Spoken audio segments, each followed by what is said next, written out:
नमस्कार, स्वागत है आपका। मैं हूं आपके साथ अनंत त्यागी। शाम के 6 बज चुके हैं और वक्त हो चला है इस वक्त लोकतंत्र का। आज लोकतंत्र में बात करेंगे पीएफआई पर आज तक की सबसे बड़ी कार्रवाई की।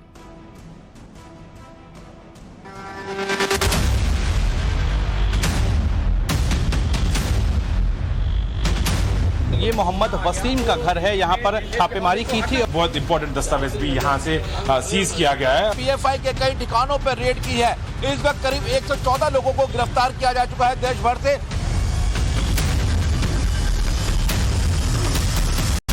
वो संदिग्ध जो लोग थे जिनका ताल्लुक पीएफआई से बताया जा रहा है, उन्हें गिरफ्तार किया गया। पीएफआई के दिल्ली यूनिट के अध्यक्ष परवेज के घर पे भी उनके भाई को जो है वो ईडी जो है डिटेन कर ले गई है।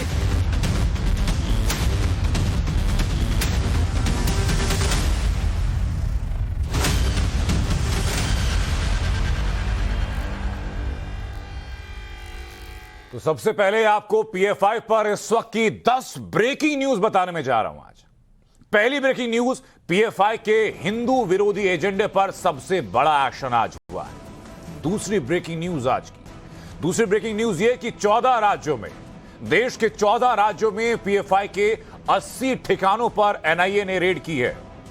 आज की तीसरी ब्रेकिंग न्यूज इसी से जुड़ी हुई, वो ये कि 15 घंटे के अंदर एनआईए ने रेड करते हुए 100 से ज्यादा पीएफआई के लोगों को गिरफ्तार किया। चौथी ब्रेकिंग न्यूज ये कि दिल्ली के जो पीएफआई अध्यक्ष है परवेज समेत कई लोगों की कोर्ट में पेशी कर दी गई। कोर्ट में पेशी के बाद एक बात और सामने आई। पांचवी ब्रेकिंग न्यूज उससे जुड़ी हुई कि रेड में दिल्ली के एक राज्यसभा सांसद के पीएफआई के साथ कनेक्शन के सबूत मिले। छठी ब्रेकिंग न्यूज ये कि नेशनल इन्वेस्टिगेशन एजेंसी की इस रेड के बाद पीएफआई की जो ऑफिशियल वेबसाइट थी वो वेबसाइट बंद हो चुकी है या वेबसाइट बंद कर दी गई। आज की सातवीं ब्रेकिंग न्यूज ये कि एनआईए रेड को लेकर के गृह मंत्री अमित शाह ने एक बड़ी बैठक की। आज की आठवीं ब्रेकिंग न्यूज ये कि रेड के विरोध में देश भर में पॉपुलर फ्रंट ऑफ इंडिया यानी पीएफआई के जो कार्यकर्ता हैं प्रदर्शन कर रहे हैं। आज की 9वीं ब्रेकिंग न्यूज ये कि कार्रवाई के विरोध में पीएफआई ने कल एक बंद का आह्वान किया। और 10वीं ब्रेकिंग न्यूज आज की ये कि हिंदू सेना और आरएसएस पर एक्शन हो, ये कह रही है कांग्रेस। यानी कांग्रेस को संभवतः परेशानी है पीएफआई पे हो रहे इन एक्शंस को लेकर के। दिल्ली के पीएफआई अध्यक्ष को 4 दिन के रिमांड पर भेज दिया गया। इस वक्त की बड़ी खबर ये, देश भर में हुई इस छापेमारी में कहां क्या क्या एक्शन हुआ, क्या क्या सबूत मिले हैं, किन लोगों को गिरफ्तार किया गया, कितने लोगों को गिरफ्तार किया गया, दिखाते हैं आपको शहर शहर से टाइम्स नाउ नवभारत की एक ग्राउंड रिपोर्ट। पीएफआई पर अब तक का सबसे बड़ा प्रहार।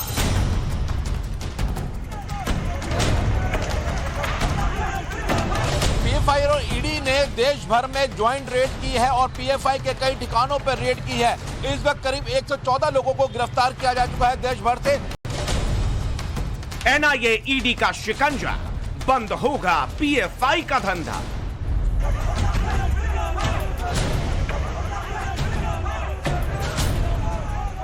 बहुत इंपॉर्टेंट दस्तावेज भी यहाँ से सीज किया गया है और उसके बाद जो है यहाँ से एनआईए ऑफिस जो सील किए हैं डॉक्यूमेंट्स, और ये ऑफिस भी सील किया गया है। 14 राज्यों में रेड, 106 गिरफ्तारी।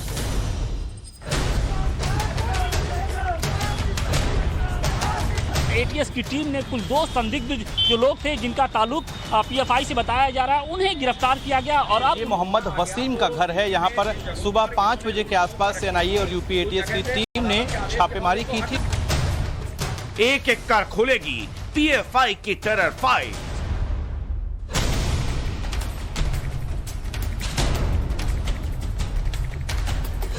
पीएफआई के दिल्ली यूनिट के अध्यक्ष परवेज के घर पे भी आज जो है रात में रेड की गई और परवेज और साथ साथ उनके भाई को जो है वो ईडी जो है डिटेन कर ले गई है। रेड में मिले कई सबूत, मिट जाएगा पीएफआई का वजूद।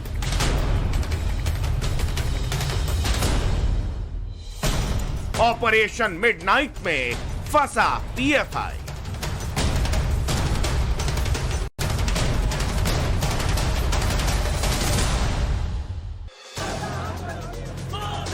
न छिपने का मौका मिला, न भागने का।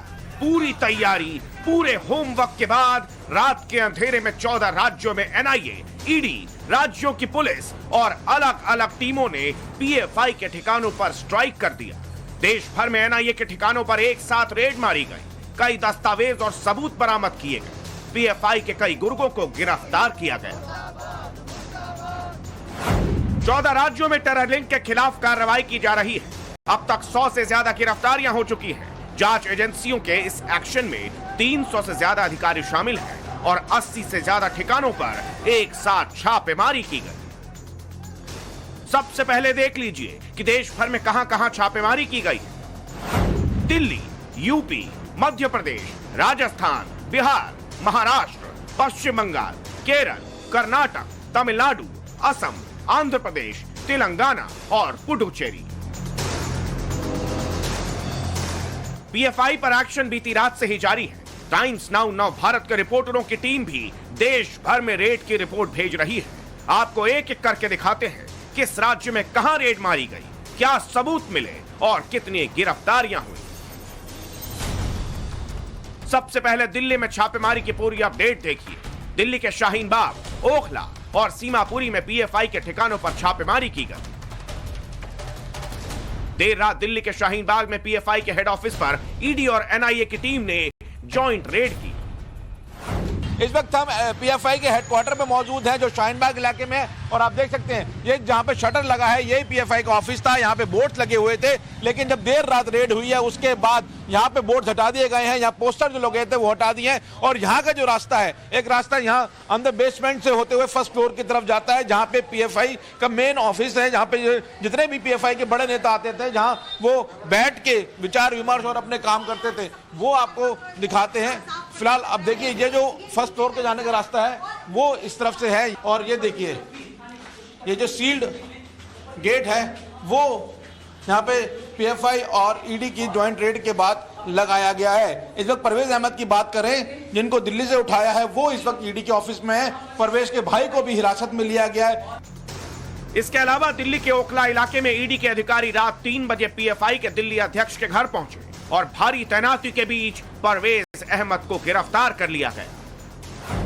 दिल्ली के अबुल फजल एनक्लेव में रहने वाले पीएफआई के दिल्ली यूनिट के अध्यक्ष परवेज के घर पे भी आज जो है रात में रेड की गई और परवेज और साथ साथ उनके भाई को जो है वो ईडी जो है डिटेन कर ले गई है। इसी मकान में, अबुल फजल एनक्लेव के इस मकान में परवेज जो रहते हैं, और तकरीबन 200 के आसपास जो हैं वो सुरक्षाकर्मी, जिसमें पैरामिलिट्री फोर्सेज, दिल्ली पुलिस के साथ साथ ईडी के जो ऑफिशियल्स हैं वो यहाँ पर पहुंचे थे। और तकरीबन रात को 3, साढ़े 3 बजे जो है यहाँ पर ईडी पहुंची थी और 8 बजे के आसपास यहाँ से रवाना हुई है। ईडी अपनी कार्रवाई के दौरान जो है मोबाइल फोन और लैपटॉप भी जो है वो जब्त करके ले गई है। हालांकि जिस तरह की ये रेड लगातार चल रही है, जिसमें तमाम जो इनके पदाधिकारी हैं, पीएफआई से संगठन से जुड़े हुए लोग हैं, उनकी अरेस्टिंग हो रही है। 3 बड़े बिंदु जो हैं इस पूरी कार्रवाई के रखे गए, जिनमें टेरर फंडिंग है, दूसरा युवाओं को रेडिकलाइज करने का मामला, और तीसरा इस तरह के कैंप आयोजित करना जिसमें इस तरह की शिक्षाएं दी जाती हों।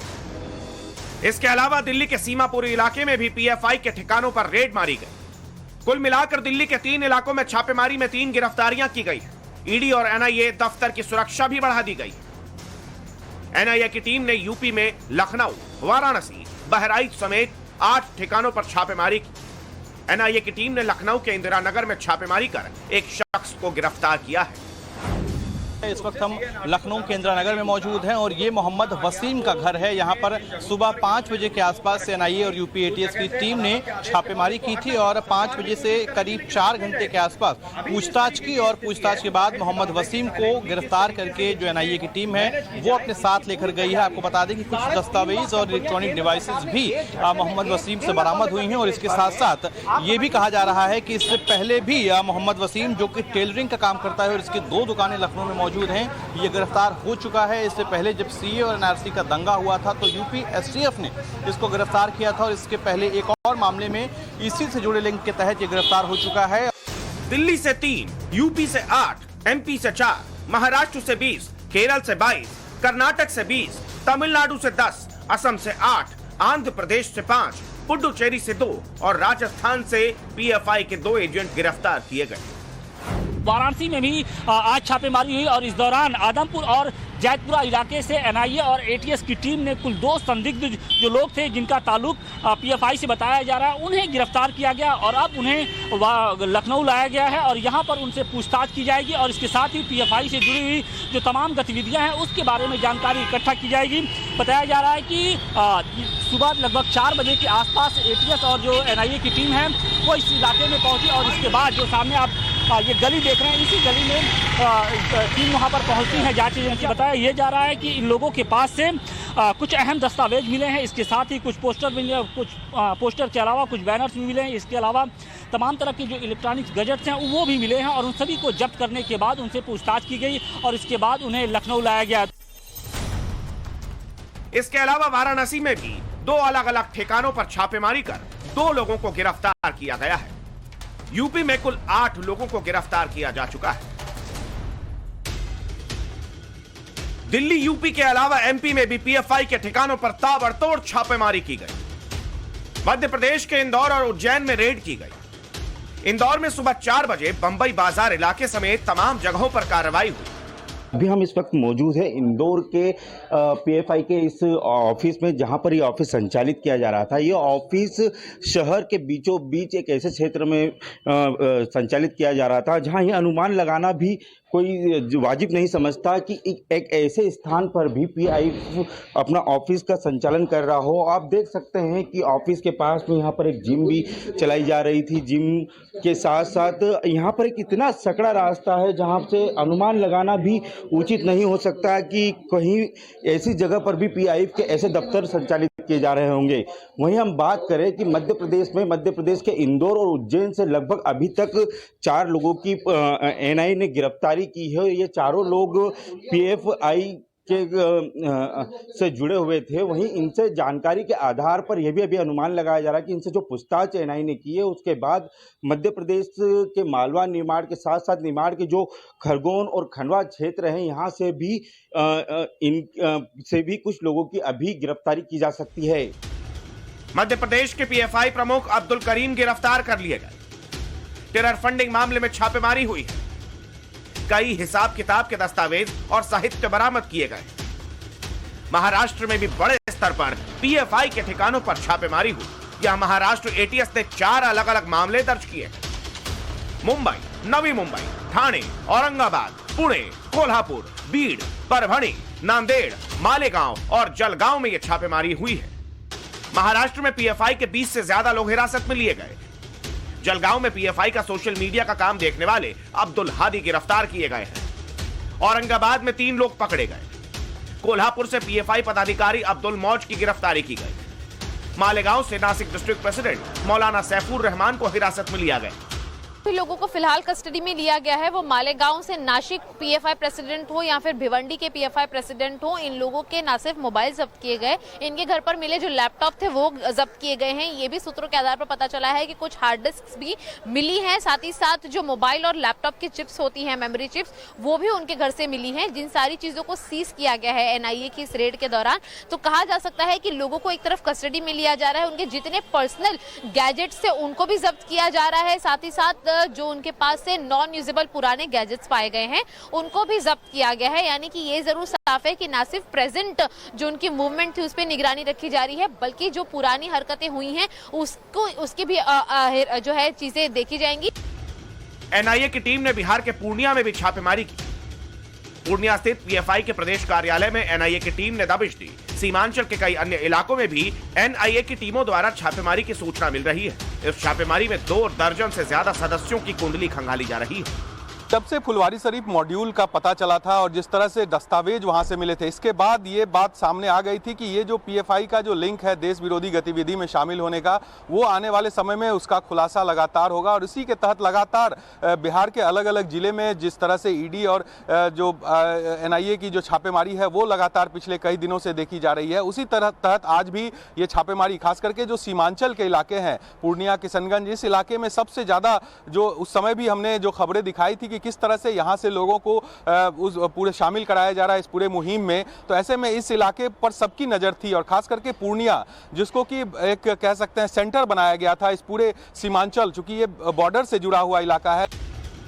गुरुवार को छापेमारी में दिल्ली से 3, यूपी से 8, एमपी से 4, महाराष्ट्र से 20 के अलावा केरल में 22, कर्नाटक में 20, तमिलनाडु में 10, पुडुचेरी में 2 और राजस्थान में 2 लोगों की गिरफ्तारी की गई है।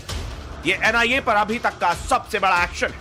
14 राज्यों में 100 से ज्यादा गिरफ्तारियां, 80 से ज्यादा ठिकानों पर छापेमारी की गई। कुल मिलाकर इस एक्शन से पीएफआई की कमर तोड़ दी गई है। पटना से साकेत कुमार, इंदौर से देवेंद्र भामदरे, मुंबई से शिवानी मिश्रा, वाराणसी से आशुतोष सिंह, लखनऊ से आदर्श सिंह के साथ मोहित ओम और गौरव श्रीवास्तव। दिल्ली, टाइम्स नाउ, नव भारत। लेकिन इसी बीच सवाल यह कि पीएफआई पर इतने बड़े स्केल पर एक्शन क्यों किया गया? आखिर 14 राज्यों में एनआईए एक साथ एक्टिव क्यों हुई? तो जवाब है पीएफआई के पाप। देश में कहीं भी दंगा हो, देश में कहीं भी हेट क्राइम हो, पीएफआई का कनेक्शन सामने आता है। आपको दिखाते हैं ये एक्सक्लूसिव रिपोर्ट जो खुलासा करेगी ऐसे एक एक लिंक का।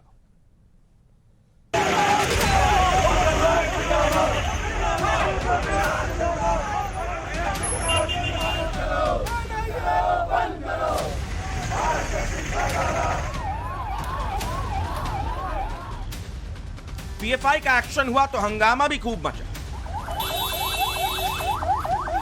नारेबाजी हुई, लाठीचार्ज हुआ। राजस्थान के कोटा से आई इन तस्वीरों को देखिए। टेरर फंडिंग समेत कई मामलों में हुए रेड के बाद पीएफआई के कई कार्यकर्ता सड़कों पर उतर गए और जमकर नारेबाजी शुरू कर दी।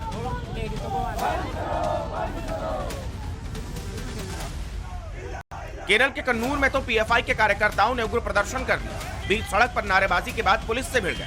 पुलिस को लाठीचार्ज करना पड़ा। कई और जिलों से ऐसी ही तस्वीरें सामने आई।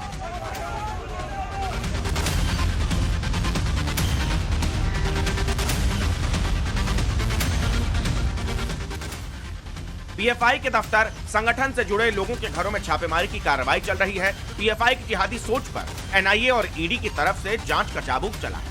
एक एक कर देश के खिलाफ साजिश रचने वालों के खिलाफ कानूनी शिकंजा कसा जा रहा है। गिरफ्तारियों का सिलसिला बदस्तूर जारी है। जो फाइनेंशियल ट्रांजैक्शन होता है वो कहां से होता है, कौन इन लोगों को पैसे मुहैया कराता है, इन तमाम चीज़ों को लेकर भी इन्फोर्समेंट डायरेक्टरेट और एनआईए मिलकर इन तमाम चीज़ों को जांच कर रही है ताकि आने वाले दिनों में वो सारे लिंक जो है इनके पास पता हो कि कौन वो लोग हैं जो फंडिंग कर रहे हैं इस पूरे मामले में। सुबह सुबह जैसे ही जांच की टीम ने अपना सरप्राइज एक्शन शुरू किया, वैसे ही पीएफआई के रहनुमाओं में खलबली मच गई। वो सड़क पर उतर आए और कार्रवाई के खिलाफ हंगामा करने लगे।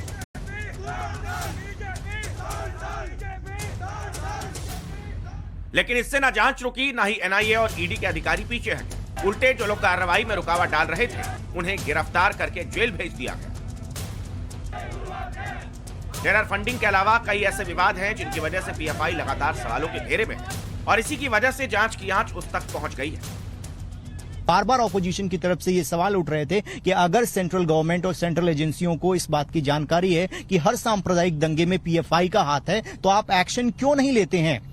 तो इसके पीछे जो है पूरा होमवर्क किया गया। होम मिनिस्ट्री की तरफ से जितनी भी जानकारी है वो जुटाई गई। एजेंसियां लगातार काम कर रही थी और जब पुख्ता जानकारी इनके खिलाफ मिल गई कि ये भारत विरोधी गतिविधियों में संलिप्त हैं, जितने भी सांप्रदायिक हिंसे और दंगे कराए गए हैं अलग अलग राज्यों में, उसके बाद ये ज्वाइंट एक्शन जो है बहुत बड़ी रेड हो रही है। राजस्थान के करौली में हुई हिंसा, एमपी के खरगोन में हुई हिंसा, यूपी के कानपुर में हुई हिंसा, अमरावती में सरतन सजदा कांड का कनेक्शन, इसी साल दिल्ली के जहांगीरपुरी में हुई हिंसा और कर्नाटक के हिजाब विवाद में भी इनका नाम आया। 2 साल पहले सीएए के विरोध प्रदर्शन से भी कनेक्शन का खुलासा हुआ है। साल 2020 में दिल्ली में हुई हिंसा में भी हाथ था। पीएफआई के ठिकानों पर इतने बड़े पैमाने पर एक्शन से उसके गजवाए हिंद वाली नापाक साजिश पर सबसे बड़ी चोट पहुंची है। क्या थी पीएफआई की 2047 वाली साजिश, आप ये भी जान लीजिए। 2047 में मुस्लिम राष्ट्र बनाने की नापाक प्लानिंग, मुसलमानों को पीएफआई के बैनर तले लाने का प्लान था। भर्ती के बाद लोगों को हथियारों की ट्रेनिंग देने के फिराक में थे। इसके लिए विदेशी मुस्लिम ताकतों से फंडिंग लेने की साजिश थी। जिहादी फोर्स तैयार होने के बाद ताकत दिखाने का नापाक मकसद था। यही नहीं, चुनाव जीतने के लिए SC, ST और OBC का इस्तेमाल करने का भी प्लान था। हालांकि उसकी ये नापाक सोच और कभी न पूरी होने वाली साजिश पर जांच एजेंसियों का हंटर चल चुका है।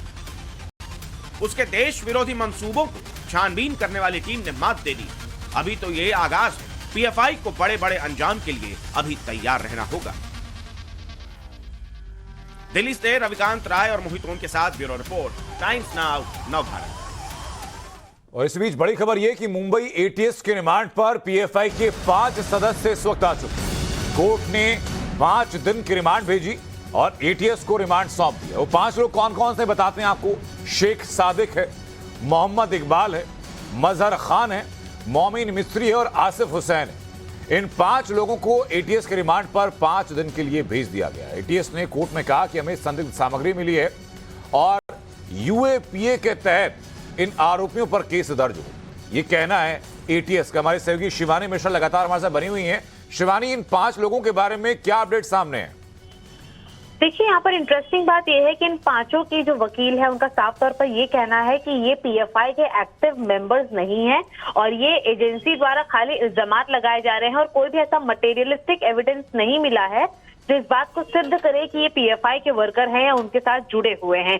तीसरी चीज यहाँ पर ये होती है कि एटीएस ने जो भी रेड की थी उसके दौरान उन्होंने न सिर्फ इलेक्ट्रॉनिक गैजेट सीज किए हैं बल्कि दस्तावेज भी कोर्ट के समक्ष उन्होंने रखे जो उन्होंने सीज किए थे, जो ये बताते हैं कि किस तरह से ये पीएफआई के लोगों के साथ लगातार जुड़े हुए थे। जहां पर महाराष्ट्र भर में 20 अरेस्ट हुई है, वहीं मुंबई और मुंबई से जुड़े हुए इलाकों में 5 लोगों को अरेस्ट किया गया था। 5 को कोर्ट में प्रोड्यूस किया गया।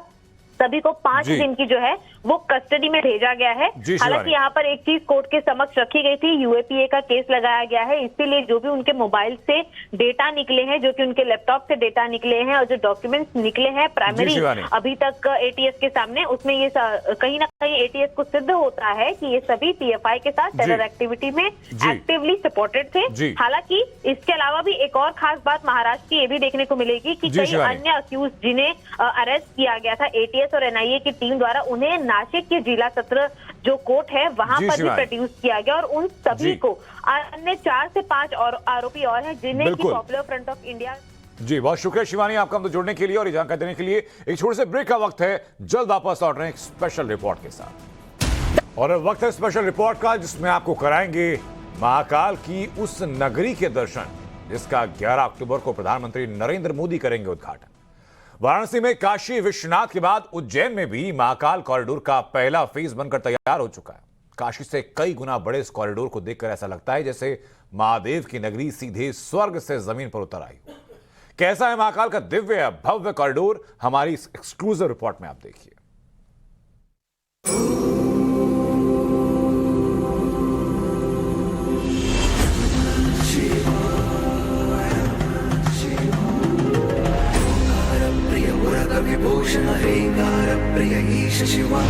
अद्भुत, अलौकिक,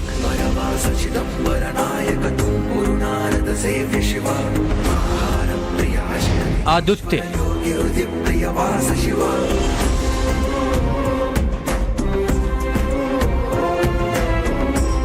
अतुलनीय,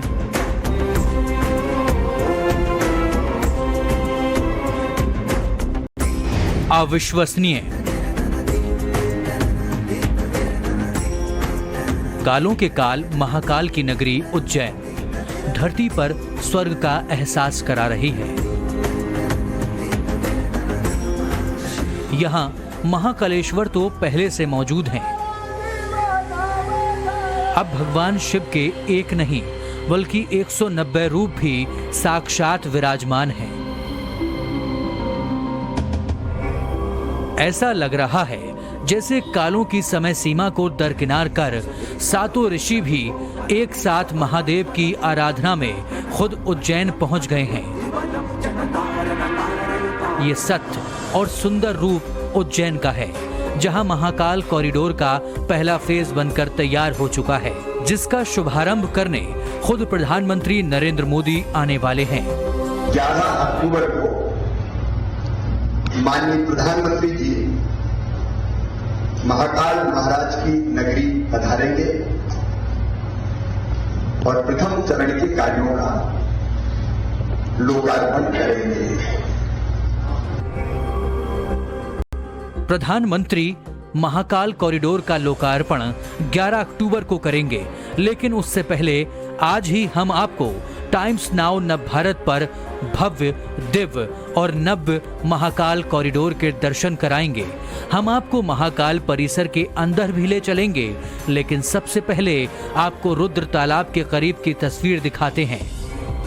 ये मंदिरों की वो सीरीज है जिसके आसपास और इस रुद्र तालाब के आसपास ये जो कॉरिडोर है वो डेवलप किया जा रहा है। यहाँ आप शंकर जी की मूर्ति जो संगमरमर की दिखाई दे रही है, वहाँ आपको भारत माता जो मंदिर है वो आपको दिखाई दे रहा होगा, महाकालेश्वर भक्त निवास आपको दिखाई दे रहा होगा, और महाकालेश्वर जो मंदिर है वो वहाँ पर झुरकोटों के बीच में आपको यहाँ से नजर भले ही ना आ रहा हो, पहले से ही इसकी ख्याति देश और दुनिया में मशहूर है। दूर दूर से विदेशों से लोग महाकालेश्वर आते हैं दर्शन के लिए, लेकिन अब इस महाकालेश्वर को जिस खूबसूरती से सजाया गया है और जिस बड़े पैमाने पर कंस्ट्रक्शन कार्य किया गया है वो देखने ही लायक होगा।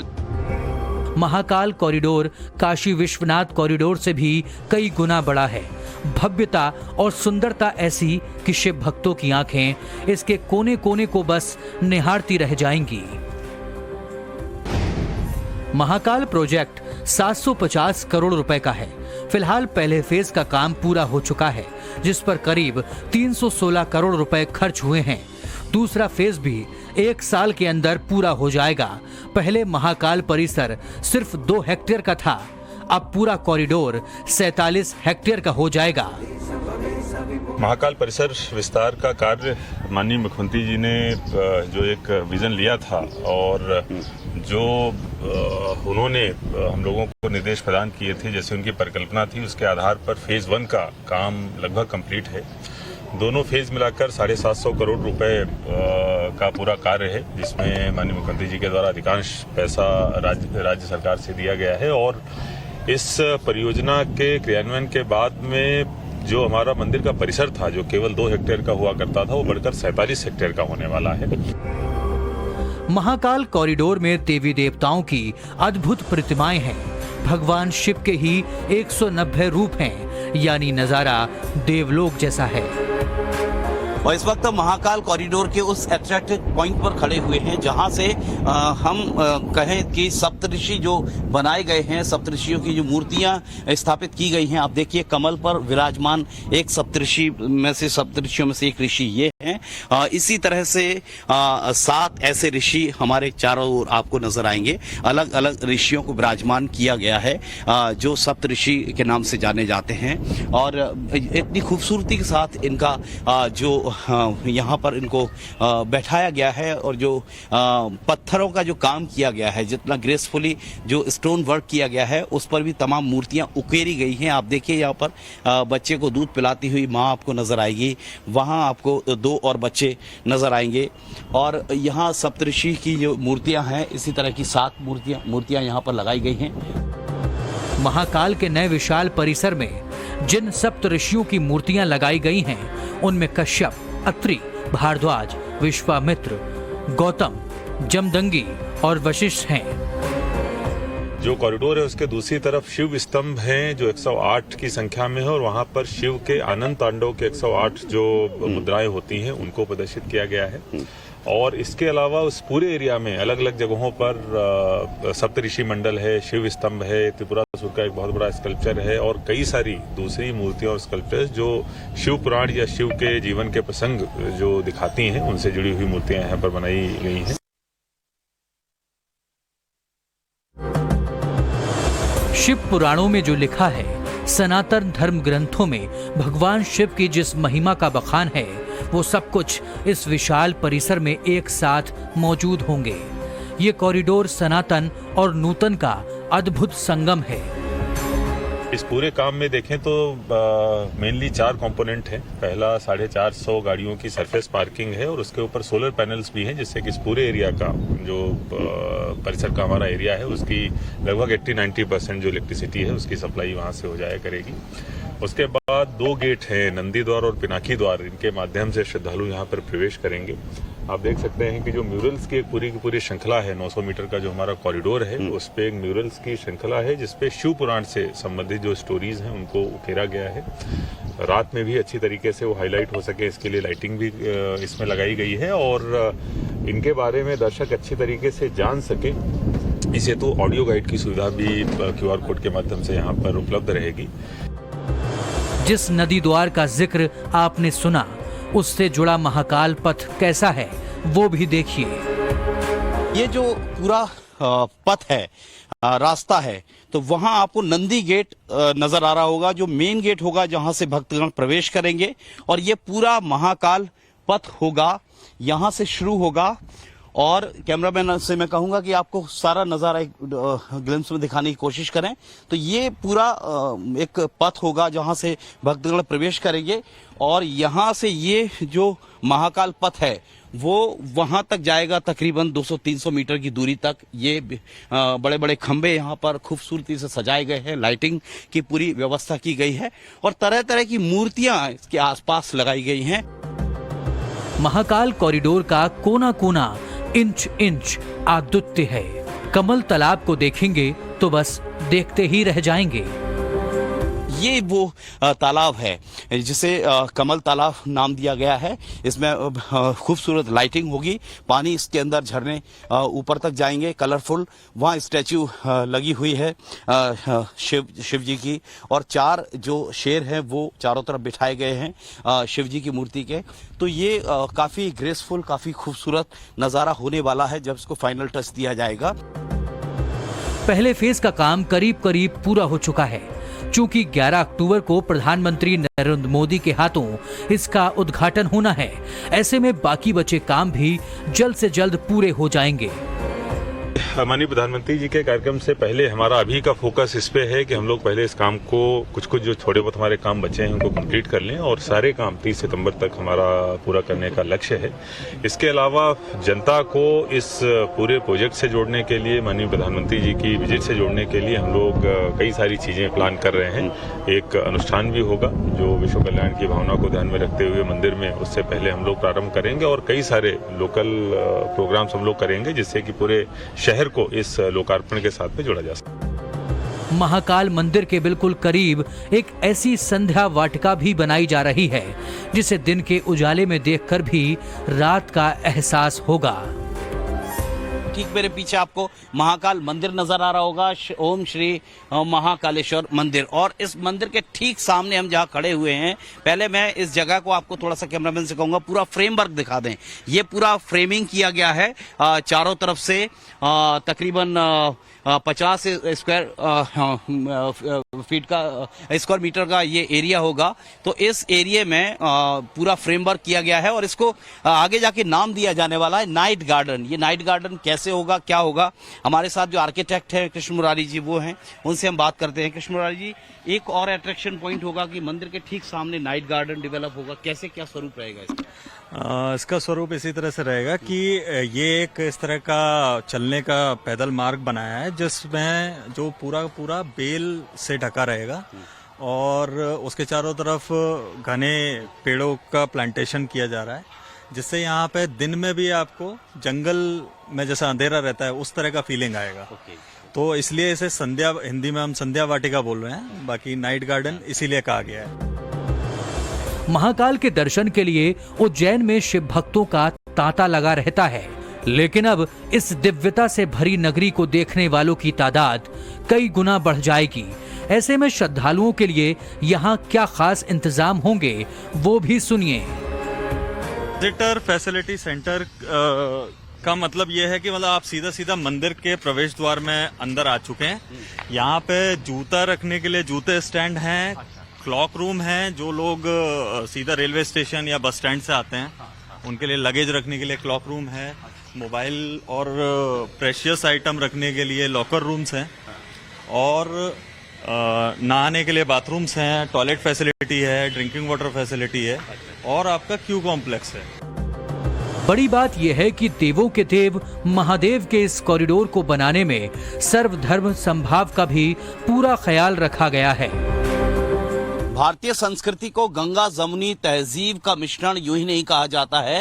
आपको मैं वहां दिखाऊं, एक मस्जिद आपको दूर वहां से नजर आ रही होगी। कुछ ही देर पहले वहां नमाज पढ़ी जा रही थी, उसकी आवाज, उसका साउंड साफ यहां पर सुनाई दे रहा था। तो ये कॉरिडोर पूरा भगवान शिव के आसपास केंद्रित है। महाकालेश्वर के नाम पर ये जो कॉरिडोर डेवलप हो रहा है, लेकिन यहाँ मस्जिदें भी आपको आसपास नजर आएंगी। यहाँ पीछे भी देखिए, पास में ही एक और मस्जिद आपको नजर आएगी। तो ये मिश्रण है हमारे हिंदुस्तानी तहजीब का कि यहाँ पर गंगा जमुनी जो तहजीब होती है उसका पालन लोग दिल से करते हैं। और यही वजह है कि इन मस्जिदों को भी यहाँ पर वही सम्मान मिलता है जो इन मंदिरों को मिलता है।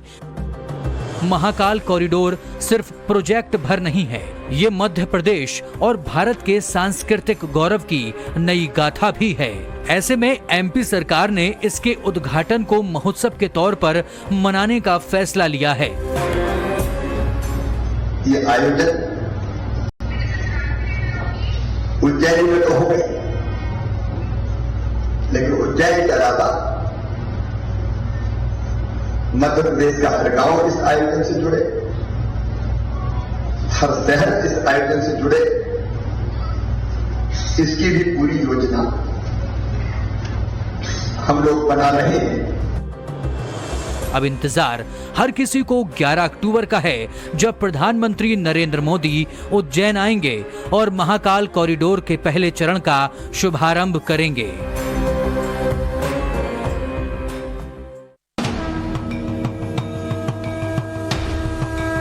प्रधानमंत्री नरेंद्र मोदी महादेव के अनन्य भक्त हैं।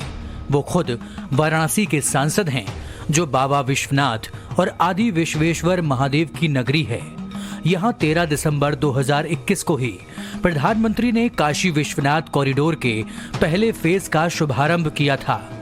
ये प्रतीक है हमारे भारत की सनातन संस्कृति का, ये प्रतीक है हमारी आध्यात्मिक आत्मा का, ये प्रतीक है भारत की प्राचीनता का, परंपराओं का, भारत की ऊर्जा का, गतिशीलता का।